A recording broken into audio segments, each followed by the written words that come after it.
Hi, everybody. I'll be very blunt when I say this. We are in a pilot state that which I have not seen in my whole 100 years on this planet. So my question is, what are your plans for said event? I mean, we are slowly being locked down again. And I don't mean COVID is just a head start. I've been a starting point. Case in point, if COVID was a starting point. What's what's the end point?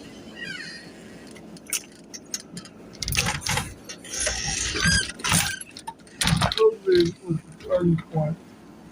What the heck is the end point of it all? Like,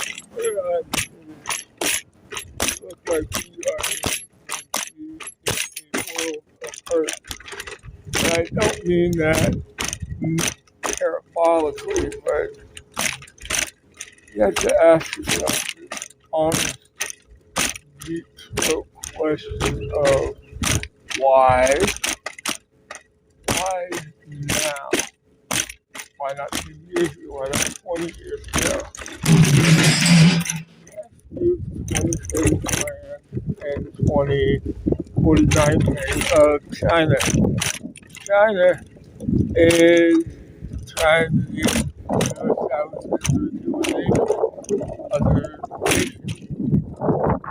And if you go back to the Opium Wars, us and Britain influx a trade deficit of billions of dollars to them that now from the mess the Lloyd of London, what they have done, and you're wondering what the hell I mean by that.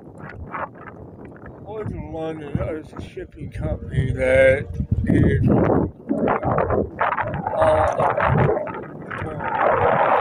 And now the United States is saying, hey, you can come buy the last I seen on ship tracks on Idaho, and like 121 different ships, large cargo vessels tankers that leave oil coming to the United States.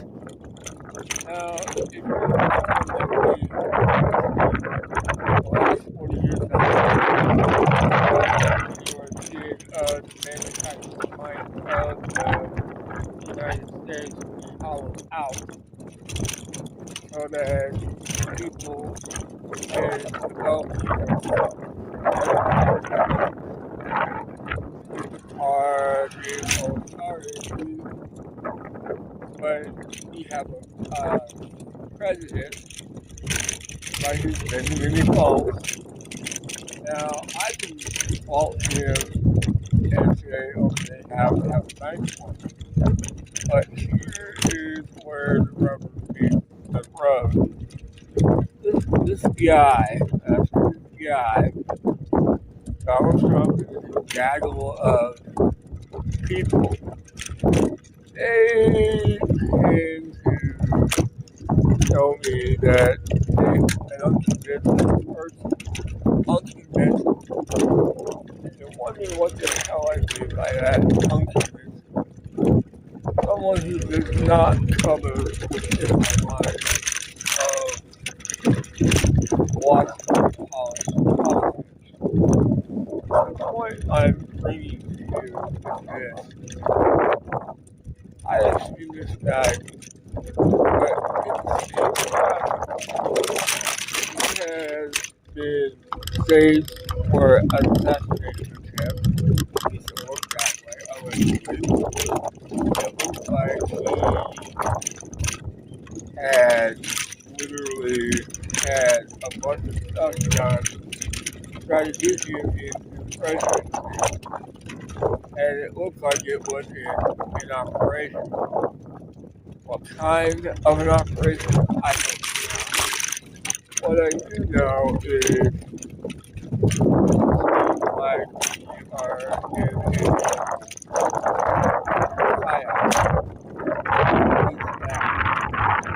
that I can see with a certain amount of certainty.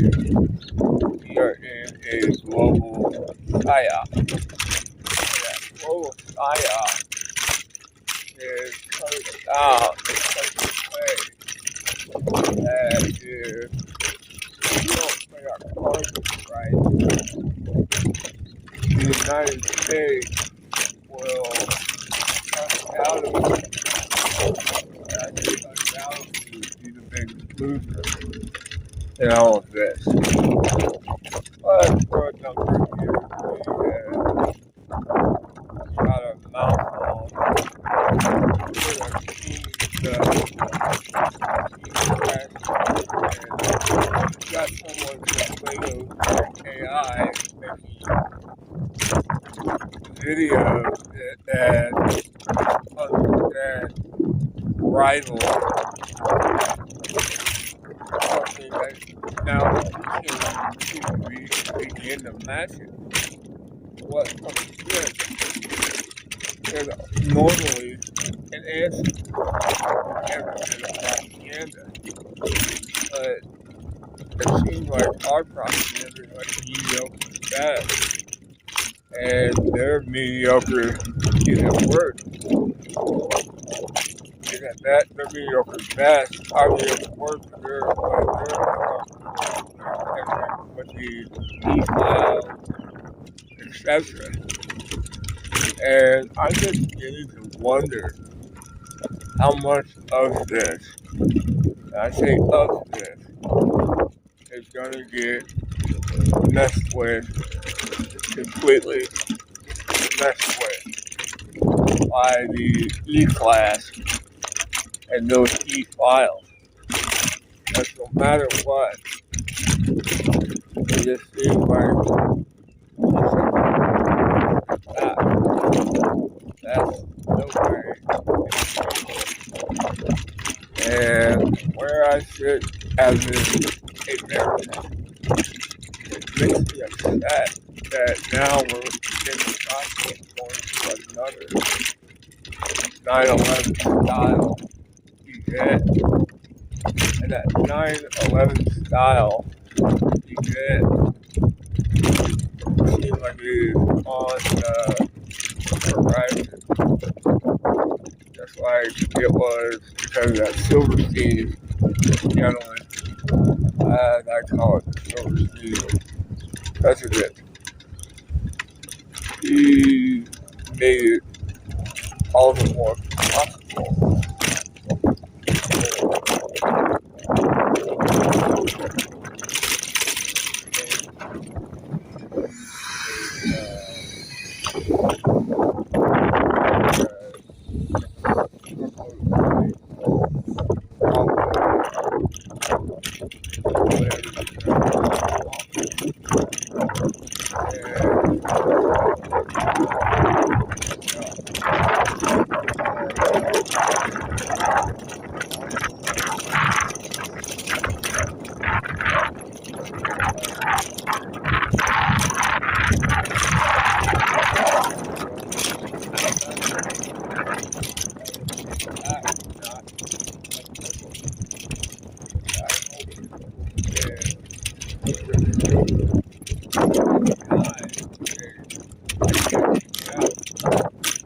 What I had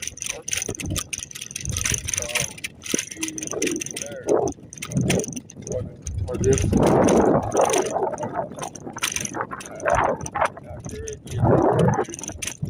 other countries like me have bombs you won't have all the different things happening to you. You will probably have, in my honest assessment, you will probably have, just like me, a bunch of problems.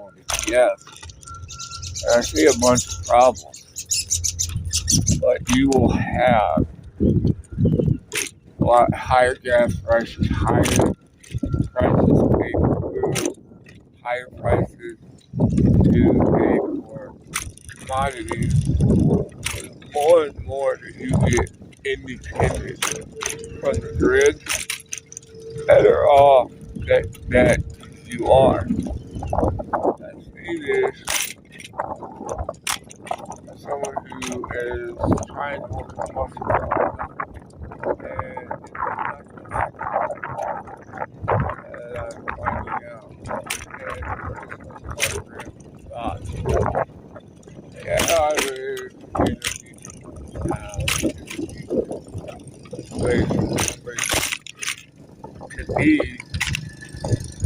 and stuff like that.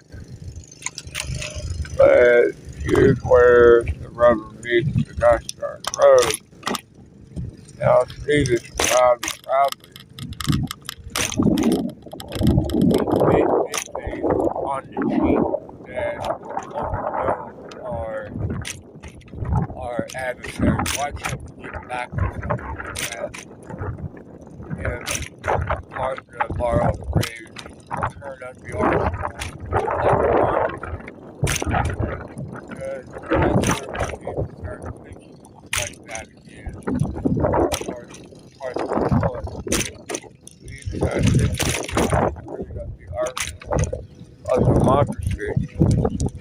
Because it seems like I'd rather go down swinging than turn around and capitulate. Because it seems like they foobarred that Iranian thing. Because think about it like this.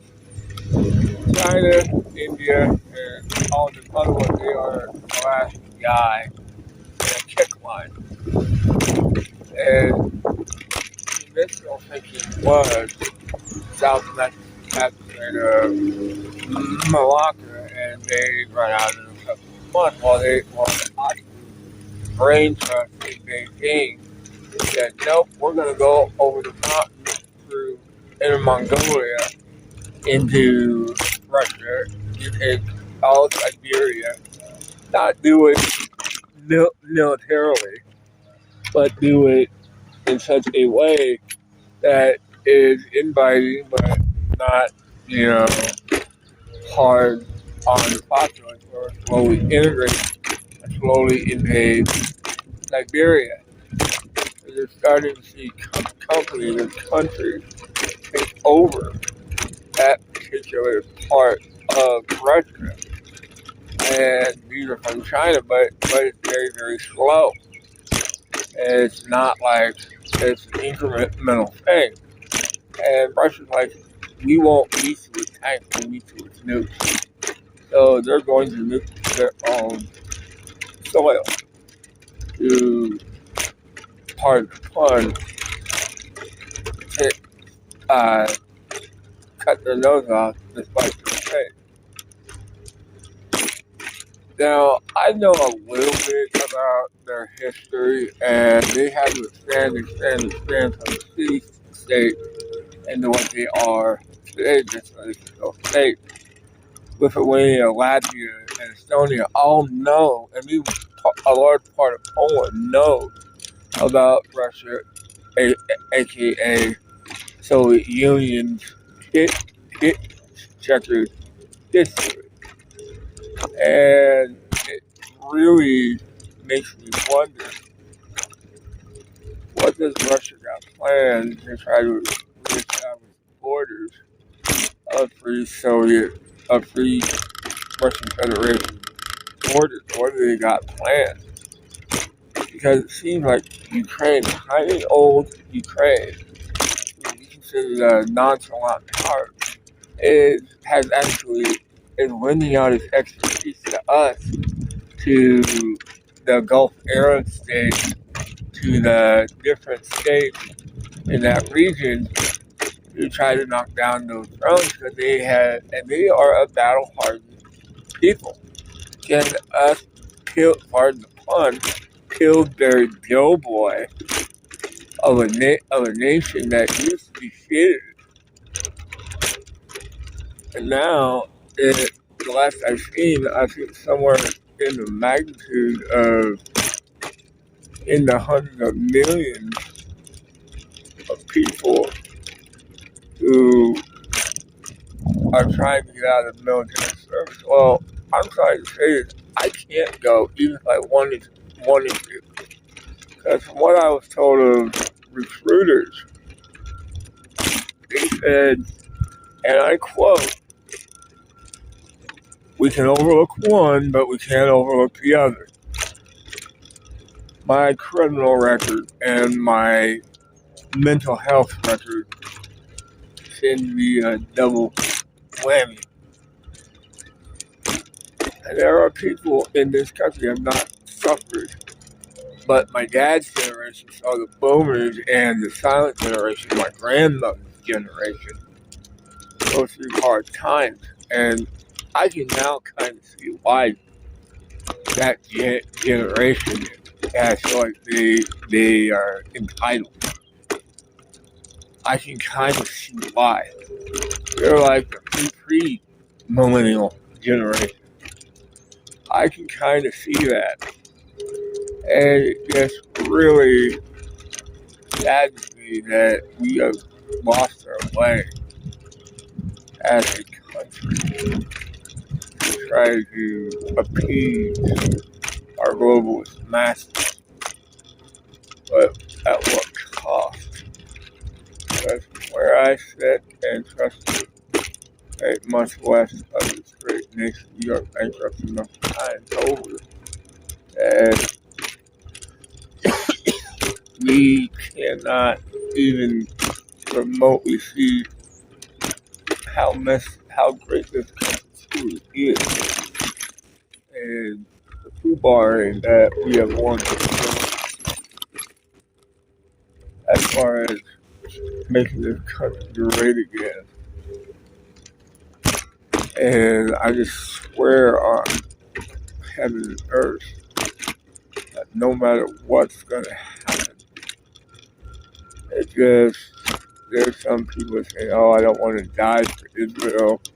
Well, it's a very, very valid thing. But also, you got to ask yourself, what economic class of people are going to pass on? It's the poor, and it's the poor and the middle income generation level of people. That's Gen Z, that's Gen Alpha. And from what I've seen of their basic skills in school, we are cooked. But if it weren't for Google or some of these other intense things, we wouldn't be where we are. And I'll say this now for those of you who think I'm hyperbolic. Take a look around. We are on a trajectory to lose. I said a trajectory doesn't mean.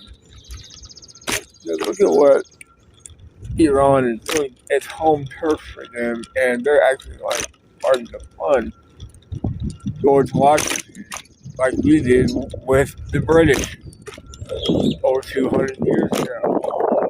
We have troops that don't want to be there, but we got people who welcome harder, and no matter how many we take out, it's just the next ones just get worse and worse.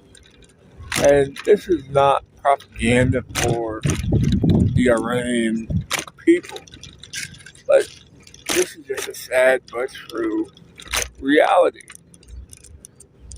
If And then pardon the pun, we fire the brain trust or the expertise in a certain field and just have a theology or an ideology run the government. I'm sorry, that shit doesn't work. And in more ways than one, it doesn't work. And if you think I'm full of it, try me. Just fucking try me. Because I've seen what this leads to in other countries, and we are absolutely no different. I mean, we can say, oh, I voted, oh, I did this. And you're like, yeah, what do you mean I voted? Well, getting a better George Carlin, yeah, I'm essentially doing the exact same thing as you were, because I'll have a little something more to show for it. Yeah, that's fucked up, but it's essentially true. Because we have to around the world, the line died, the base died. And no matter how much that shit, how much we try to fix the problem, it seems like one problem we fix, the other problems show up, and then it exponentially grows. So I asked this question of what point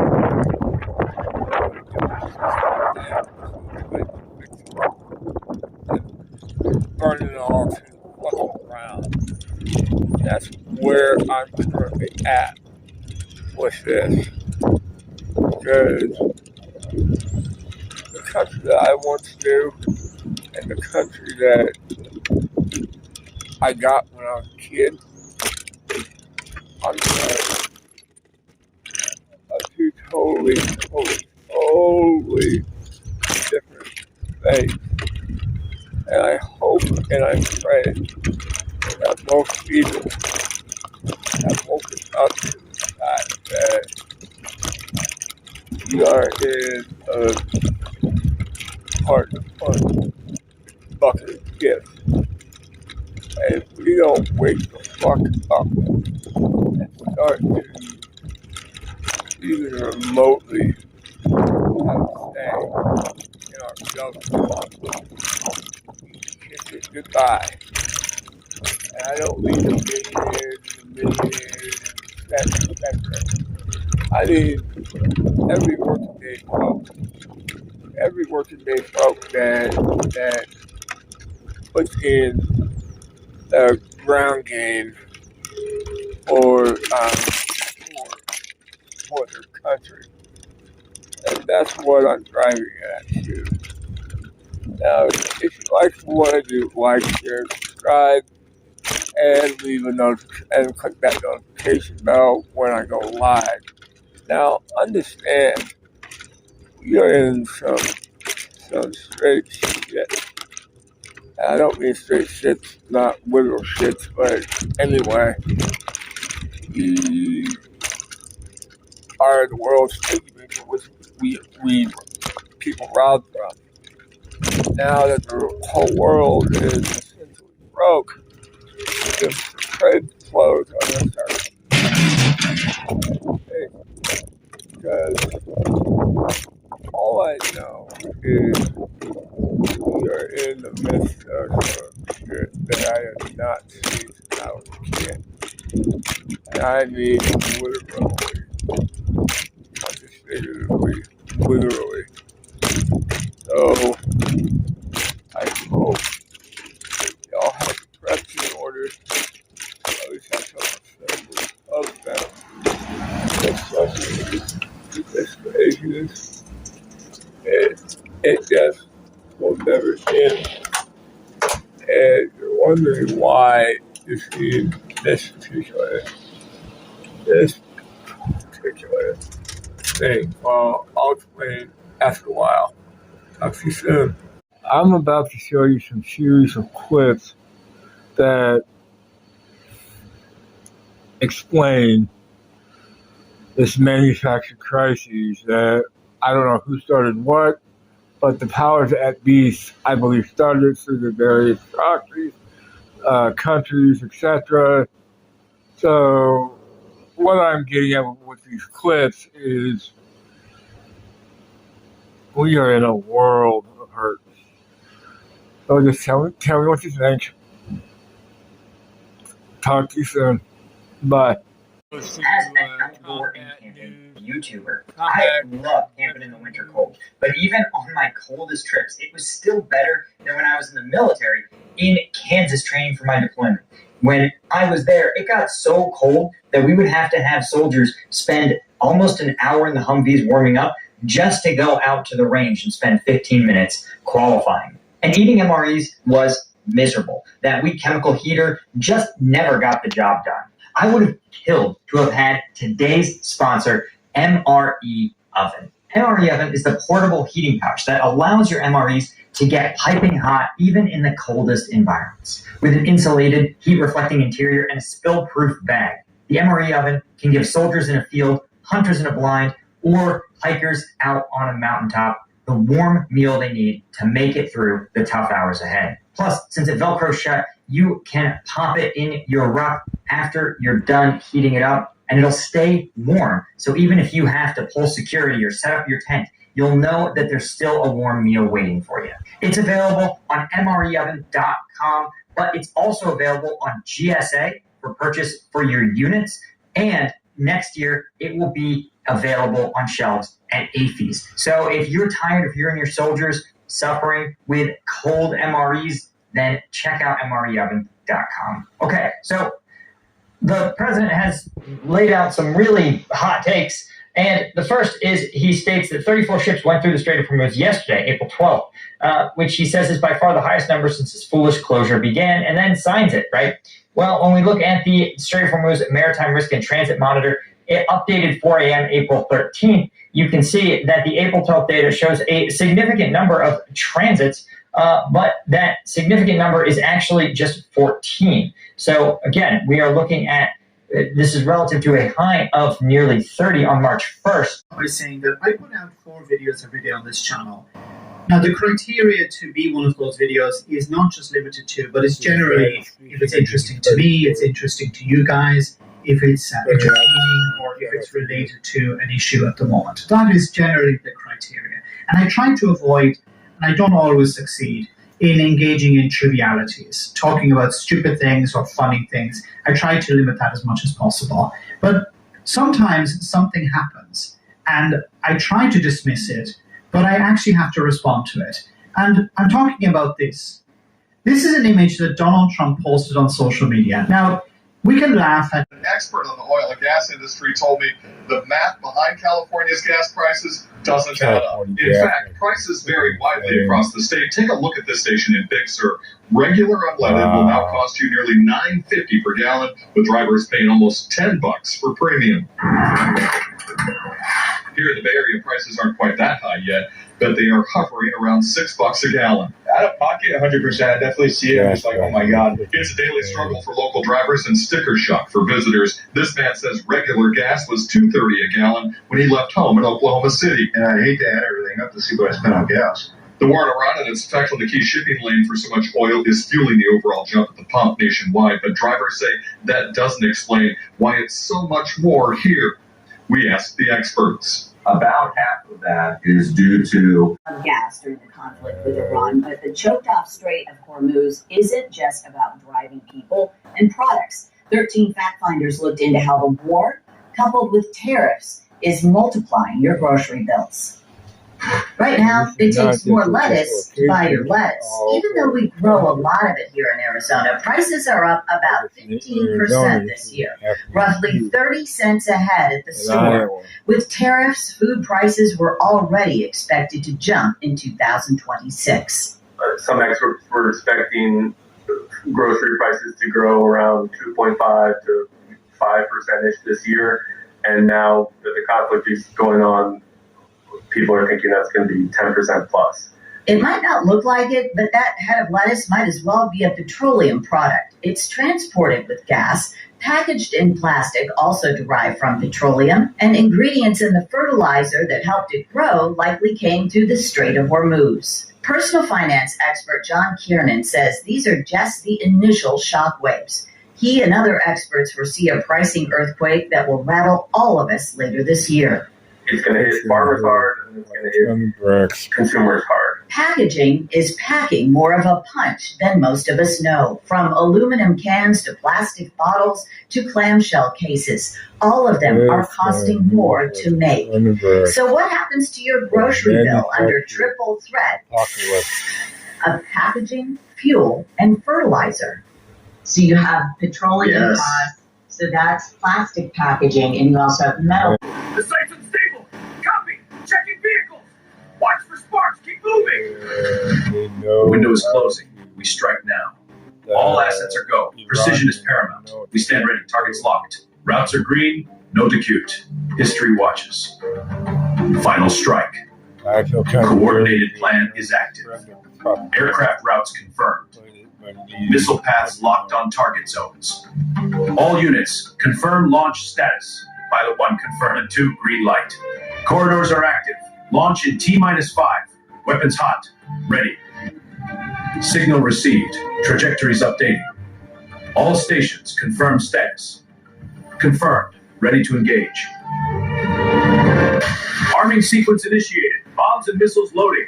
Copy that. Pre-flight checks complete. Moving to aircraft. Ordnance secure. Jets are armed. Ready for takeoff. Open the bunkers. Reveal our strength. Crews, advance to launch positions.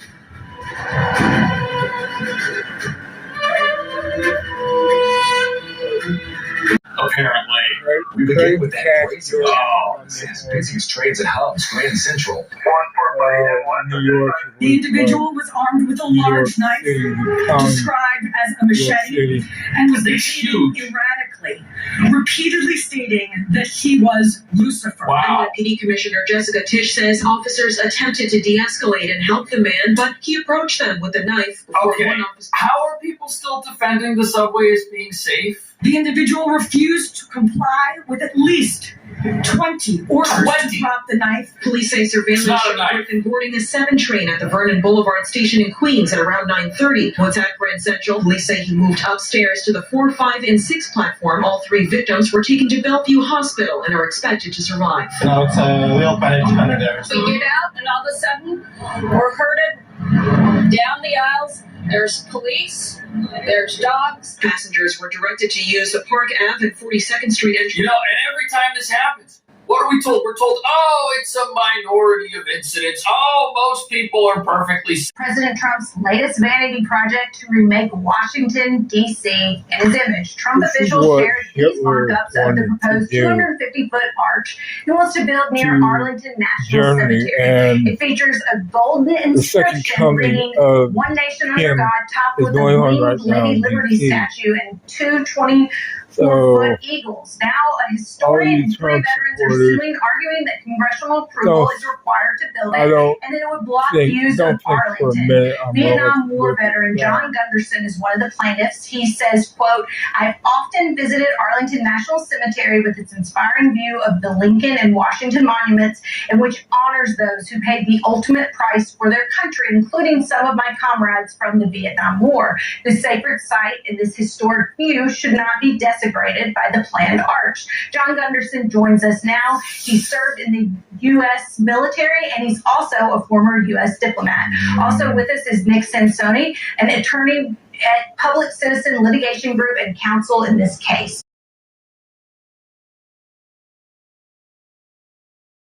Political misstep. It's a moment so chaotic, so humiliating, that it left a vice president completely speechless, while the man he serves lit the match and walked away, smiling. This is the story of betrayal, ego, and a government spiraling into dysfunction. And it begins with a lie, the illusion of control. At the center of it all stands Donald Trump, a man who has built his entire persona on dominance, on the idea that he alone can bend reality to his will. But what happens when reality pushes back? What happens when the war you started doesn't end the way you promised. When the easy wins turn into endless complications, you get desperation. And desperation in Trump's case looks like chaos. So here's what was happening. The world was already on edge. A fragile ceasefire between the United States and Iran was barely holding together. Israel continued military operations in Lebanon. The Strait of Hormuz, one of the most critical choke points for global oil, was effectively shut down. Markets were nervous. Allies were uneasy. And Iran was making bold demands, full control over the strait, and the lifting of crushing economic sanctions. This wasn't just another diplomatic moment. This was a powder keg. And right into that powder keg, Trump sent J.D. Vance. Now let's talk about Vance for a second. As an outdoor and camping YouTuber, I love camping in the winter cold. But even on my coldest trips, it was still better than when I was in the military in Kansas training for my deployment. When I was there, it got so cold that we would have to have soldiers spend almost an hour in the Humvees warming up just to go out to the range and spend 15 minutes qualifying. And eating MREs was miserable. That weak chemical heater just never got the job done.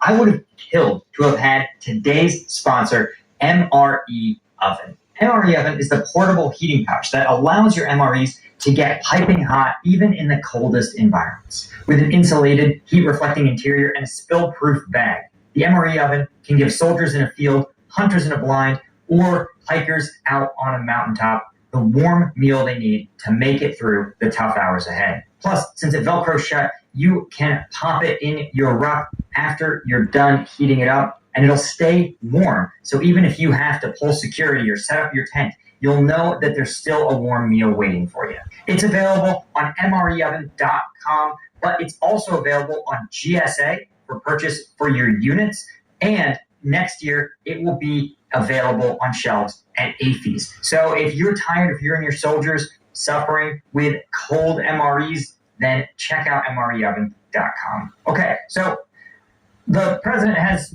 laid out some really hot takes, and the first is he states that 34 ships went through the Strait of Hormuz yesterday, April 12th, which he says is by far the highest number since its foolish closure began, and then signs it, right? Well, when we look at the Strait of Hormuz Maritime Risk and Transit Monitor, it updated 4 a.m. April 13th. You can see that the April 12th data shows a significant number of transits, but that significant number is actually just 14. So again, we are looking at, this is relative to a high of nearly 30 on March 1st. President Trump's latest vanity project to remake Washington, D.C. in his image. Trump officials shared these mock-ups of the proposed 250-foot arch he wants to build near Arlington National Cemetery. It features a golden inscription reading, "One nation under God," topped with a winged Lady Liberty statue and two 24-foot eagles. Now, a historian and three veterans are suing, arguing that congressional approval is required to build it, and that it would block views of Arlington. Vietnam War veteran John Gunderson is one of the plaintiffs. He says, quote, "I've often visited Arlington National Cemetery with its inspiring view of the Lincoln and Washington monuments, and which honors those who paid the ultimate price for their country, including some of my comrades from the Vietnam War. This sacred site and this historic view should not be desecrated by the planned arch." John Gunderson joins us now. He served in the U.S. military, and he's also a former U.S. diplomat. Also with us is Nick Sansoni, an attorney at Public Citizen Litigation Group and counsel in this case.